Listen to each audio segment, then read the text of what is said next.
All right, so it's just kind of a quick discussion on really focusing in on the core of each archetype, of each specific personality type. An issue that socionics can have is that they can try to be a little too specific and too precise in its breakdown of a type. Right? It's trying to tell you that this is the dominant function, creative, mobilize. This is how this element would manifest in that spot. This is how your polar is going to show up, and that you're really bad at this or not, whatever. Sometimes that can work, but there's a lot of cases where it doesn't work right, where it becomes too specific, and now it ends up misleading people, or it makes people mistype because they're reading something saying, well, my polar function is not that bad. I don't relate to somebody who's this bad at this thing. I don't seem to have that kind of problem. Or they're saying, I don't seem to have this kind of problem with my suggestive function, then this must not be my suggestive function. It doesn't make sense. The strength and weakness of certain functions and certain things is a variable. It changes a lot. It depends person to person, depends on their life, their circumstances, how they've developed, things like that, based on their environment. So this is just a caution, particularly for socionics, that sometimes the specifics, while noble, and it can be a strength of socionics to be so specific, it can also be a weakness. It can throw people off. It can make people think that they're not that type when they read the profile. If we take, for example, an ENTJ, and by the way, a little shout out to Rusted Typology. I think he kind of inspired me a little bit about this. He does kind of a good job sometimes at keeping things simple. The old KISS, keep it simple, stupid, sometimes is a great thing to do. So anyway, back to it. So let's say like an ENTJ, LIE type, what's the basic archetype? Keep it simple. What's the basic thing we're looking for? We're looking for somebody who's kind of an NT, nerdy type that is probably pretty educated and knowledgeable on a lot of things. And they seem to have a somewhat pragmatic, TE-like bend to stuff. They're focused on how things work, why it works, and how it works in a practical way. How can it be used, right? Knowledgeable in a huge range of subjects. Dog in the back. Hey. A huge range of subjects. From politics, history, economics, military tactics, law, business, whatever. They'll probably be knowledgeable about a whole lot of stuff. They can kind of dive in and out of almost any conversation because they know a lot about things. Okay, but they're kind of a bit of a nerdy type. That's how they developed. That's how they were when they were younger. That's how they were perceived by others. And as they age, they develop into the SE more, into the aggressiveness, the decisiveness, take charge attitude, that kind of stuff that ENTJs are known for, that CEO kind of stereotype. They grow into that.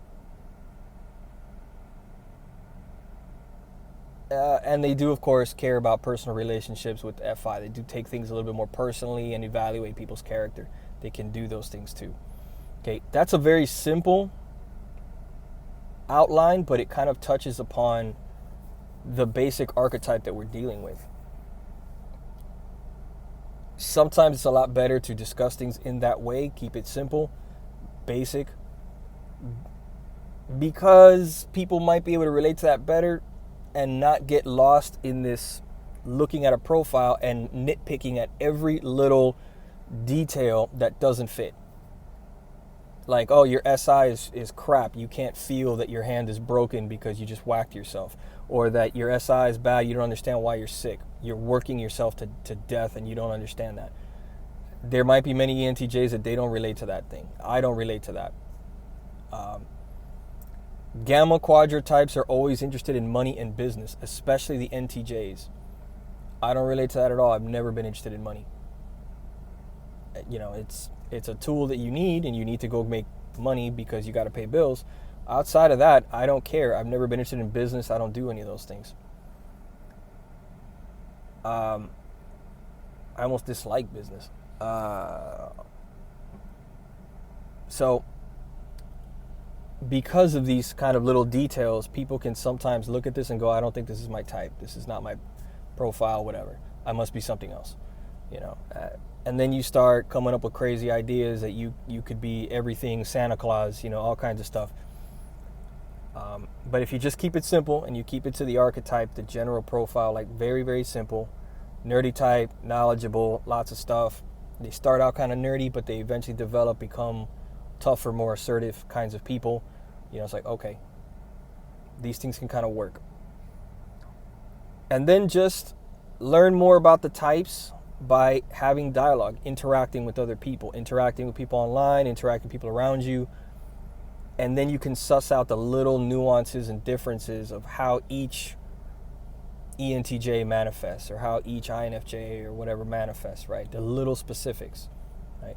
Always keeping in mind what is the core theme that person should have. Keeping it as simple and straight to the point as possible. I find it to be quite an issue. It's something that I know for myself has been difficult when I look at different profiles written by all kinds of people.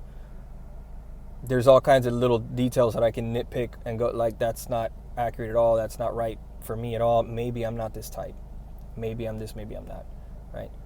Stick to the little core. Stick to what is this, and that should always be true, and it should always separate you from the people around you. This is where we get into inner type relations.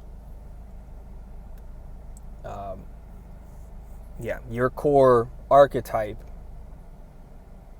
is what you're good at, what you're perceived as, and how you end up interacting with other people, keeping it very simple. So be careful getting too wrapped around the little details of how this particular element or function is going to play out when it's in the ego stack, or it's in the super id or whatever, you know, and is my polar function really supposed to be weak? Is there a polar, you know, try not to get too wrapped around that stuff. Okay. So, again, I thought that was just something informative, something to bring up. A common problem I see, a problem I've dealt with a lot. So maybe it's informative and helpful to some people, right? As always, like and subscribe, and you know, put your comments in. That's it.